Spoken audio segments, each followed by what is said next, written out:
ऐश्वर्य, क्या विज्ञान सब कुछ एक राख के ढेर में बदल चुका था और जो कुछ बचा था वो एक हीन आर्यवर्त, जम्बूद्वीप के छोटे छोटे राजाओं की भरमार थी जो अपने स्वार्थ के लिए आपस में लड़ते रहते थे और प्रजा किसने जाने दी अत्याचारों के दौरे। और इसी समय रेगिस्तान में हरित भूमिखंड की तरह बसे महापराक्रमी राजा पहला का शासन। हमें काफी चिंता हो रही है। चिंता का कोई कारण नहीं है। आपने नगर की जनता के लिए अनेक मंगल कार्य किए। माँ भगवती आपका मंगल भी करेंगी। शुभ कार्यों का फल शुभ ही होता है महाराज। सौ तो है मंत्रीवर, लेकिन न जाने क्यों ऐसे समय में मन चिंता और आशंका से डामाडोल होने लगता है।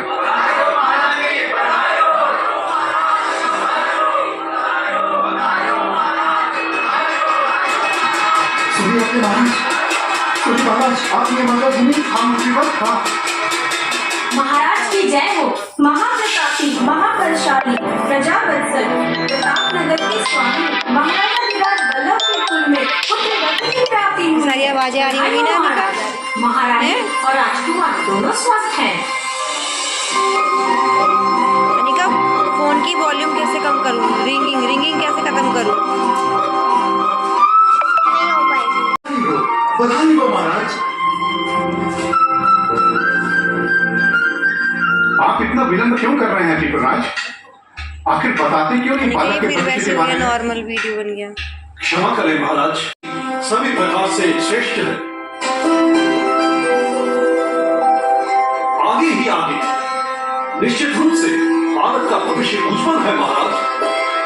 केवल इतना ही नहीं, ये बालक अपने सत्कर्म, सद्विचार और पुरुषार्थ से वैश्य वंश को गौरव प्रदान करेगा। ये अपने कुल का और वंश का उद्धारक बनेगा महाराज। इसके सब प्रयत्नों से आपका वंश आगे ही आगे होगा, प्रत्येक क्षेत्र में आगे। बालक की स्थिति सभी स्थानों पर अग्र है महाराज। आगे ही आगे अग्रसेन। बालक का नाम अग्रसेन कैसा रहेगा दीपराज? अग्रसेन अति उत्तम। मैं भी आपको यही कहना चाह रहा था महाराज। यह तो उत्तम नाम है महाराज। और बालक अग्रसेन चंद्रमा की पूर्ण कलाओं की तरह है। बाल्यावस्था से युवा अवस्था तक पहुंच गए। स्वभाव से विनम्र, परोपकारी, न्यायप्रिय और समभाव के समर्थक किशोरावस्था में ही अग्रसेन प्रजा के प्रिय हो गए और युवावस्था तक पहुंचते पहुंचते तो वे प्रजा के बीच प्रियदर्शी कहलाने लगे, यहाँ तक कि उनके शौर्य, पराक्रम, सद्विचारों और सत्कर्मों की चर्चा सुगंध की भांति बढ़ते बढ़ते अन्य राज्यों में थी। माता ने फिर त्याग किया, हाथ में दी तलवार, लाज कोख की राखियों, ऐसी कदियलगा।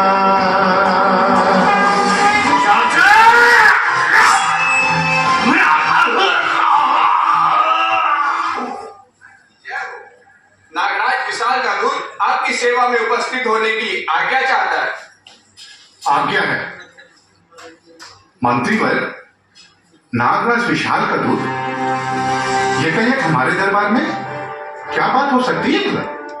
महाराज, जिस राज्य में युवा और अविवाहित राजकुमार या राजकुमारियां हो, वहां तो राजदूतों का आना जाना लगा ही रहता है। अच्छा, नागराज विशाल का दूत कुमार अग्रसेन के लिए विवाह का प्रस्ताव लेकर के आया है।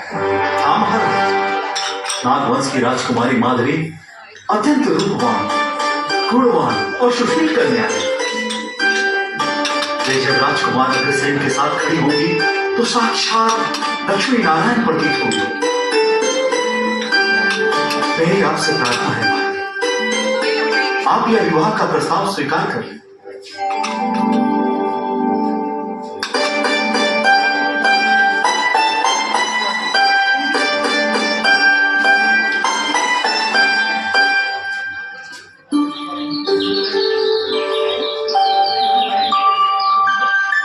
क्या बात है, आज राजकुमारी इतनी चुप चुप क्यों है? नहीं तो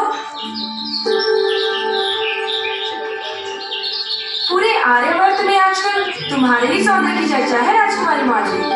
राजकुमारी का सौंदर्य है ही ऐसा अलौकिक, तीनों लोकों में अतुल्य। बस बस, अब तू चुप कर और थोड़ी देर अपनी जीवा को विश्राम दे।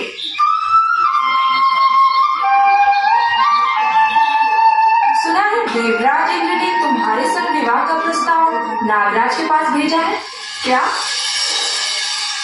देवराज इंद्र के साथ मेरा विवाह? असंभव। क्यों? समस्त वैभव के अधिपति देवराज में ऐसी क्या कमी है कि तुम उसे अपने योग्य नहीं मानते? देवराज के अंतःपुर की भीड़ में सम्मिलित होने की कोई आकांक्षा नहीं है मुझे। ऐसा वैभव नहीं चाहिए।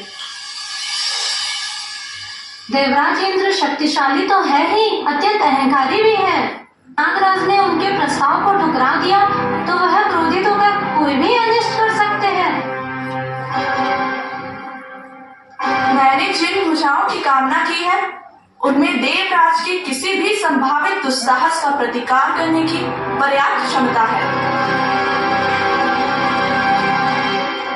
अरे प्रगल्भा, तुझे ज्ञात नहीं, राजकुमारी के मन में तो प्रतापनगर के युवराज को बसा रखा है। अब वहां किसी अन्य के लिए स्थान कहाँ? नागराज का दूत विवाह का प्रस्ताव लेकर प्रतापनगर के लिए प्रस्थान भी कर चुका है। और घड़ी वो आ गई जिसे कहते हैं गठबंधन।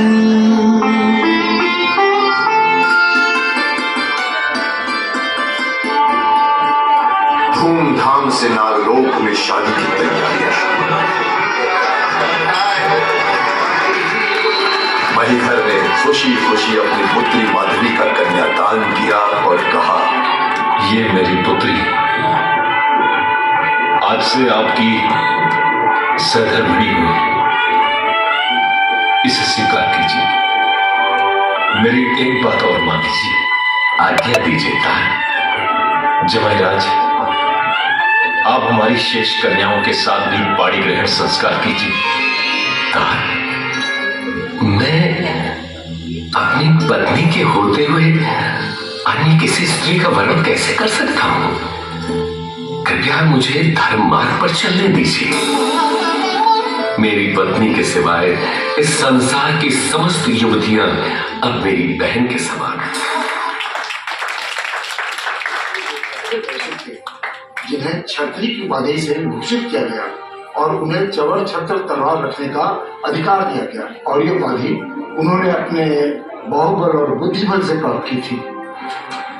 नागराज का इतना दुस्साहस है, कर मूल्य चुकाना पड़ेगा।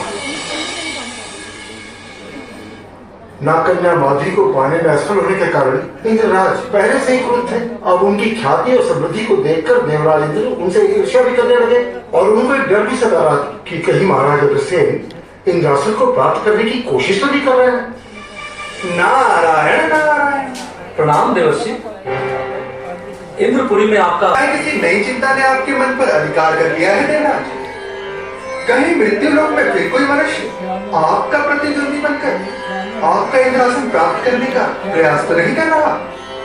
आप मन भी अज्ञात नहीं है हमसे, और मृत्यु लोक तो आपका आना जाना लगा ही रहता है। नहीं देवराज, बहुत समय से मेरा उस ओर जाना नहीं हुआ है। कारण यह है कि अग्रोहा के यशस्वी शासक महाराज अग्रसेन की पुण्य प्रताप, न्याय प्रियता, समभावना, प्रजावत्सलता और लोक कल्याण के कारण सदा सुख, शांति और समृद्धि व्याप्त है।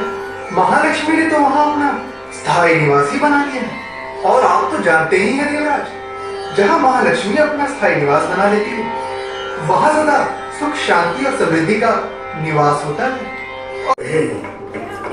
क्या हो गया है सभी देवी देवताओं को? जिसे देखो वो राजा अग्रसेन की नगरी की ओर भागा जा रहा है और मेरे लिए संकट बढ़ता जा रहा है।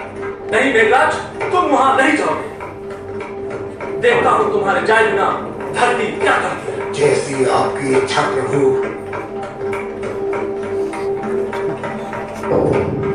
अब देखता हुआ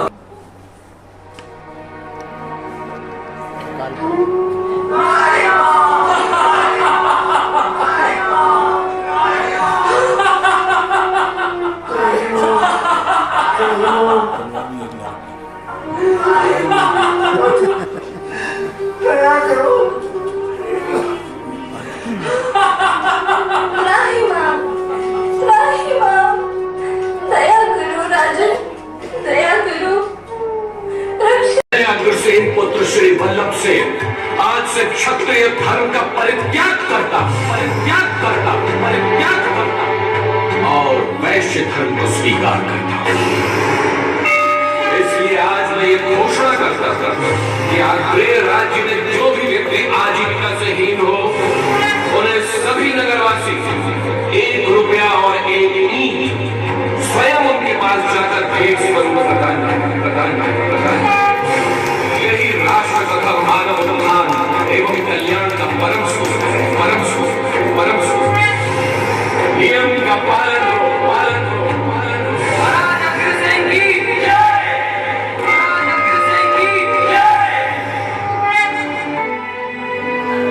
एक रुपया 1 ईंट का अग्रराज्य में चलन हुआ। दीनहीन निर्बल दुखिया का आपस में फिर मिलन हुआ।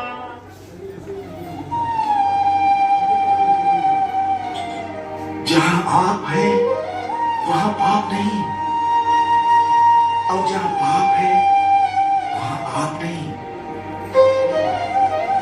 पर विधि के लेख को कौन मिटा सकता है? आप महालक्ष्मी की तपस्या करें। यही करता हूँ मंत्रीवर, यही करता हूँ। मैं आज ही भगवती की शरण में चला जाता हूँ। विष्णुपत्नी नमस्तुभ्यं पादस्पर्शं क्षमस्व मे।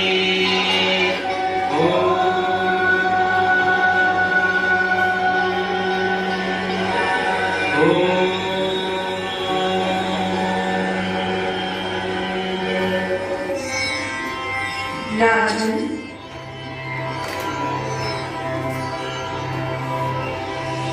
मैं तुमसे अति प्रसन्न हूँ राजा अग्रसेन।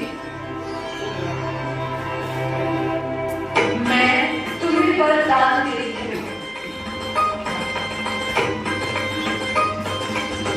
ये वंश तुम्हारे नाम से होगा और मैं तुम्हारी कुल की रक्षा करने वाली कुल देवी बनूंगी। मातेश्वरी, मैं धन्य हो गया। कोई नागल कोयल है, टिंगल है, शेष बचे हैं 3 काम जो घायल में फल फंगल है, सभी एकता के उनकी शरणा,